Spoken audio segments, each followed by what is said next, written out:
Module 3 lesson number 2 annual report. Annual report का मतलब क्या है, यही क्वेश्चन हमारे माइंड में पहला आएगा। तो एनुअल रिपोर्ट शेयर होल्डर के लिए और जो भी इंटरेस्टेड पार्टीज है, यानी कि फ्यूचर में किसी इन्वेस्टर को इन्वेस्टमेंट करना है तो उनके लिए एनुअल रिपोर्ट पब्लिश किया जाता है। एनुअल रिपोर्ट एवरी 31 मार्च को अवेलेबल किया जाता है और उसमें कंप्लीट कंपनी की डिटेल्स अवेलेबल रहती है।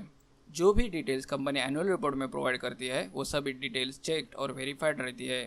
और अगर एनुअल रिपोर्ट में कोई भी डेटा गलत प्रोवाइड किया तो उस कंपनी के ऊपर एक्शन ली जा सकती है। और हर एक इन्वेस्टर के लिए एनुअल रिपोर्ट में जानकारी है वो पढ़ना ज़रूरी है, क्योंकि और किधर पढ़ोगे, किसी मीडिया वेबसाइट पे और किसी और प्लेटफॉर्म पे, तो उस इन्फॉर्मेशन को मिस प्रेजेंट किया जा सकता है। तो अगर आपको मिस प्रेजेंट इन्फॉर्मेशन से दूर रहना है तो आपको एनुअल रिपोर्ट को यूज़ करना आपके लिए अच्छा हो सकता है। अगर आपको किसी मीडिया वेबसाइट का डेटा लेना है तो आप उस डेटा को एनुअल रिपोर्ट के साथ कंपेयर करो कि जो मीडिया वेबसाइट ने डेटा दिया है वो सही है कि गलत है। अभी ये एनुअल रिपोर्ट में कौन सी इन्फॉर्मेशन रहती है वो देखने के लिए पहले हमें एनुअल रिपोर्ट डाउनलोड करना होगा। तो हम लोग डाउनलोड करेंगे टाटा मोटर्स कंपनी का एनुअल रिपोर्ट। उसके लिए आपको उनके वेबसाइट पे जाना है, उसके बाद इन्वेस्टर करके उसके ऊपर क्लिक करना है, फिर एनुअल रिपोर्ट के ऊपर क्लिक करना है, फिर ईयर सिलेक्ट करना है। तो इसमें से हम लेटेस्ट ईयर जो रहेगा वो सिलेक्ट करेंगे। इसमें आपको 5 ऑप्शन नज़र आ रहे हैं। इसमें से जो integrated report and annual account 2018-19 74th year वो डाउनलोड करेंगे। अभी के लिए बाकी के सारे ऑप्शन को इग्नोर करो, क्योंकि ये सारे ऑप्शन का डेटा आपको इस इंटीग्रेटेड रिपोर्ट में मिलेगा। अभी ये PDF ऑप्शन करके है, उसके ऊपर क्लिक करेंगे तो रिपोर्ट डाउनलोड हो जाएगा। और अगर आप जितनी कंपनी है उनके हर एक वेबसाइट पे जाना नहीं चाहते हो तो NSE इंडिया की वेबसाइट है, उधर जाकर डाउनलोड कर सकते हो। तो उसके लिए NSE की वेबसाइट पे आना है, इधर सर्च बार में सर्च करना है Tata Motors limited.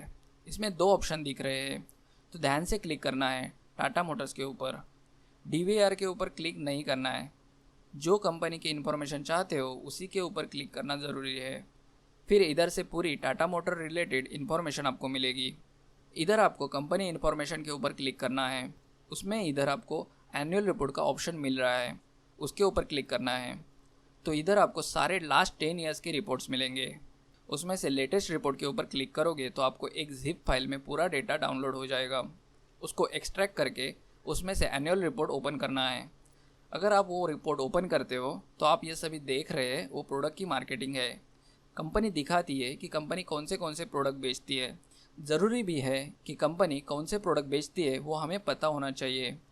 Tata Motors एक बड़ी कंपनी है तो उनके रिपोर्ट्स बहुत अच्छे रहते हैं। प्रोडक्ट रिलेटेड मार्केटिंग थोड़ी कम रहती है। हमने टाटा मोटर्स इसके लिए चूज़ किया क्योंकि कंपनी बहुत बड़ी है और आप इतनी बड़ी कंपनी को समझ लेते हो तो आपको बाकी की कंपनीज को समझना थोड़ा इजी होता है। तो हम स्टार्ट ही ऐसे डिफ़िकल्ट रिपोर्ट से करेंगे तो बाकी सारे कंपनीज के वक्त डिफ़िकल्टी नज़र नहीं आएगी। अब इस एनुअल रिपोर्ट में 406 पेजेस है। अगर आपने NSE साइट से डाउनलोड किया होगा तो आपको उधर 408 पेजेस दिखेंगे। उधर आपको पहले पेज पे NSE और BSE को लिखा हुआ लेटर भी अटैच दिखता है, तो उसके लिए उधर 2 एक्स्ट्रा पेजेस है। तो इतने सारे 406 पेजेस पढ़ना और इन्वेस्टमेंट करना पॉसिबल नहीं है। तो इसमें से स्टेप्स बनाने होंगे कि हम लोग कौन सी चीज़ें पहले देखेंगे जिससे हमारा काम आसान होगा कि इस कंपनी में इन्वेस्टमेंट करनी चाहिए कि नहीं करनी चाहिए। एनुअल रिपोर्ट में से बहुत सारी इन्फॉर्मेशन लेनी बहुत ज़रूरी होती है। तो अभी हम इस कंटेंट में से फाइनेंशियल स्टेटमेंट का जो कंटेंट है उसके ऊपर फोकस करेंगे। उसमें से फाइनेंशियल स्टेटमेंट है वो हम अच्छी तरह समझ लेते हैं। एनुअल रिपोर्ट में से बहुत सारा कंटेंट हम क्वालिटेटिव मेथड के डिटेल लेसन्स में समझने वाले हैं। एनुअल रिपोर्ट कितना इंपॉर्टेंट है वो हमें तभी पता चलेगा जब हम क्वांटिटेटिव और क्वालिटेटिव मेथड्स डिटेल में समझेंगे। एक अच्छे स्टॉक्स का स्क्रीनिंग प्रोसेस रहता है, वो आप डिटेल लेसन्स के बाद आसानी से कर सकोगे। लेकिन डिटेल से पहले बेसिक्स, क्योंकि आप में से बहुत सारे लोग जीरो से स्टार्ट करते रहेंगे तो उनके लिए ये सारी इन्फॉर्मेशन वैल्यूएबल है। तो चलो फोकस कर दे फाइनेंशियल स्टेटमेंट्स पे। अभी आप देख सकते हैं इसमें 2 तरह के रिपोर्ट दिख रहे हैं। पहला है स्टैंड अलोन और दूसरा है कंसोलिडेटेड। तो इसके लिए पहले हम समझते हैं स्टैंड अलोन क्या है और कंसोलिडेटेड क्या है। स्टैंड अलोन यानी कि उस कंपनी की खुद की स्टेटमेंट रहेगी, यानी कि टाटा मोटर्स लिमिटेड की स्टेटमेंट रहेगी। और कंसोलिडेटेड में टाटा मोटर्स लिमिटेड की स्टेटमेंट और उनकी सब्सिडरी कंपनीज है उन सभी कंपनीज की मिला के एक सिंगल स्टेटमेंट रहती है। अभी सब्सिडरीज कंपनीज मतलब क्या वो पहले समझते हैं।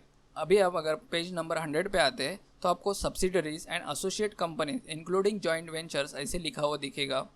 सब्सिडरीज वो होती है जिनको टाटा मोटर्स कंपनी ओन करती है।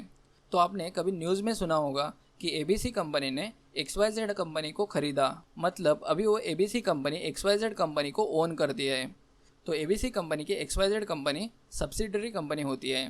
तो इस केस में जो आपको इधर कंपनीज दिख रही है उसमें से जो पहली कंपनी है कॉनकॉर्ड मोटर्स इंडिया लिमिटेड, उस कंपनी को टाटा मोटर्स कंपनी 100% ओन करती है। तो ये पूरा डेटा सब्सिडरीज कंपनी का है। आप इधर से अभी स्क्रॉल करके नीचे जाओगे तो पेज नंबर 104 पे एसोसिएट कंपनीज है। इन कंपनीज में टाटा मोटर्स की स्टेक 50% से कम है और ये सारी कंपनीज टाटा मोटर्स की एसोसिएट कंपनीज है।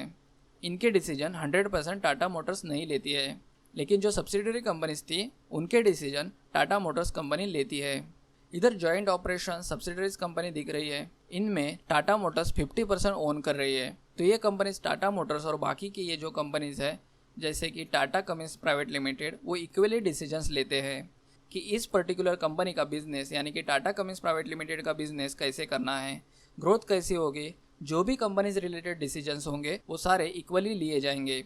तो उन कंपनीज को जॉइंटली ऑपरेट करने वाली कंपनीज बोलते हैं, यानी कि जॉइंट वेंचर्स।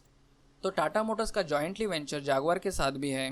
इनकी व्हीकल बहुत एक्सपेंसिव रहती है, तो अराउंड 118 कंपनीज के साथ टाटा मोटर्स कंपनी काम करती है और उन कंपनीज में टाटा मोटर्स की होल्डिंग है। तो आप सोच सकते हो कि टाटा मोटर्स कंपनी कितनी बड़ी कंपनी है। तो इंटरेस्टिंग बात ऐसी है कि जब आप टाटा मोटर्स कंपनी के शेयर्स खरीदते हो तब आप इन सभी कंपनीज में इन्वेस्टमेंट कर रहे हो। तो ये सभी कंपनीज भी ग्रो करनी ज़रूरी होती है। तो हमें इन सभी कंपनीज और टाटा मोटर्स कंपनी की स्टेटमेंट्स की एक कंसोलिडेटेड स्टेटमेंट एनालिसिस करनी ज़रूरी होती है।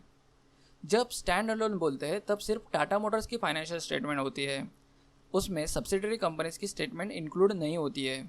हमें एनालिसिस हमेशा कंसोलिडेटेड स्टेटमेंट की करनी ज़रूरी होती है।